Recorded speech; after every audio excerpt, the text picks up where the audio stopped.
Santo do dia 20 de novembro, São Félix de Valois e Santo Edmundo. São Félix de Valois. Nascido em Paris em 1127, Félix era um príncipe da casa real de Valois da França. Tinha à sua disposição todas as regalias da corte, mas possuía alma caridosa e despojada de vaidades. Desde a infância demonstrou sua vocação para o sacerdócio, pela precoce preocupação e cuidado que dispensava aos pobres e necessitados. Possuidor de grande fortuna pessoal, dava aos pobres tudo o que podia e com frequência se privava também do próprio alimento para socorrê-los. Na juventude, tomou a decisão de seguir o chamado de Cristo.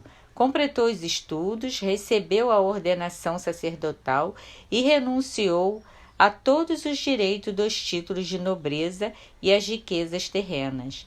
Escolheu ser um monge eremita, pois ansiava a vida solitária e humilde, dedicado somente à religião. Contudo, não conseguiu ficar sozinho por muito tempo. Deus tinha outros planos para ele.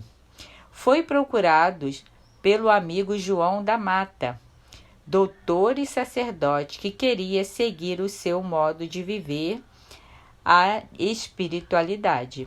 Félix, que lhe conhecia a cultura e inteligência, aceitou-o como companheiro e não como discípulo. Foram 3 anos de aprendizado recíproco, onde se reuniram a santidade de Félix e a inteligência e a praticidade de João da Mata.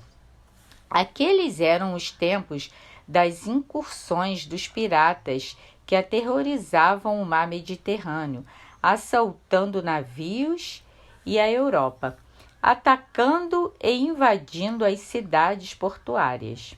Eram turcos muçulmanos que se consideravam verdadeiros inimigos do cristianismo.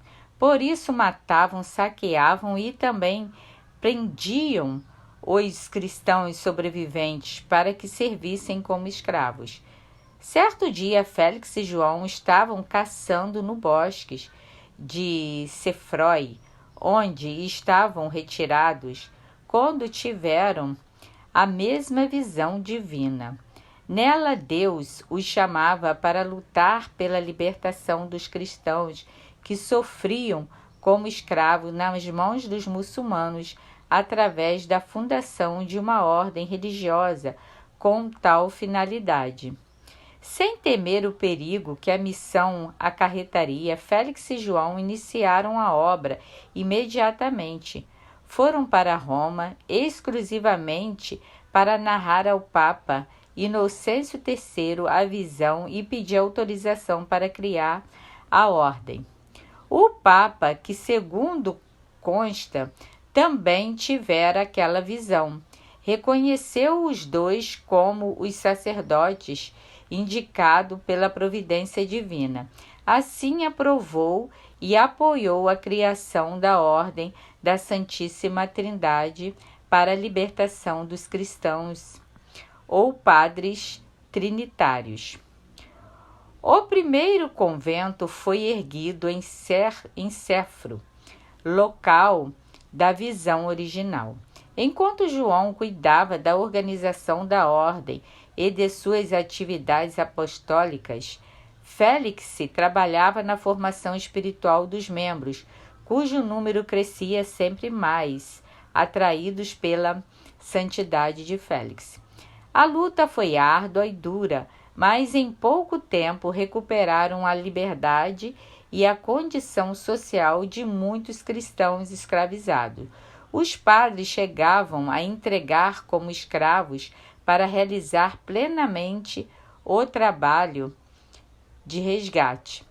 Desse modo, cumpria-se a profecia de outra visão de Félix, a de que os padres da ordem passariam por vexames, perseguições e maus tratos para a obtenção da liberdade e dignidade de cada um dos cristãos então escravizados.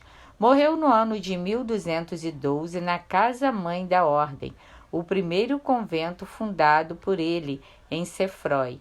Beatificado em 1666, teve seu culto confirmado para toda a Igreja no final do século XVII. A celebração da memória de São Félix de Valois ocorre no dia 20 de novembro, data que seria o dia da sua morte.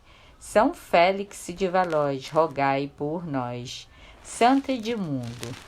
Edmundo é um santo mais vivo na memória do povo da Inglaterra do que nos documentos históricos, mesmo porque os registros trazem dados sobre o seu reinado e a sua morte, enquanto sobre sua origem poucas são as informações. Sabemos apenas que Edmundo era um cristão, filho do rei Aicmundi da Saxônia, que posteriormente teria sido adotado pelo rei das regiões da Inglaterra Oriental, a Eastanglia.